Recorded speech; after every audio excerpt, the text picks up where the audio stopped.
So this is common. A lot of horses just want to go to the barn, right?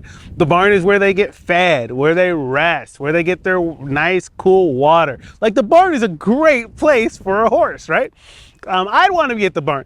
So what do we have to do? When we have a horse that has an inclination to go to the barn, we need to make the barn a less desirable place, and wherever we want them to be, we need to make that the more desirable place, right? So instead of just always putting my horse up and walking to the barn after a session, or even in the middle of a session, I might walk my horse over to the barn and I might start sending them around and making them work and hustling, and then I might take them back over to the round pen or the arena or the hitching post, and that's where they get to rest, so that they begin to learn that the barn isn't all it's cracked up to be. In fact, there's a lot of work to be done at the barn, right? So we're teaching our horse that going to the barn, not always the best thing. In fact, I'm going to be very intentional about making it a lot of work, especially if it's a place that my horse has an inclination to want to draw to repeatedly, right?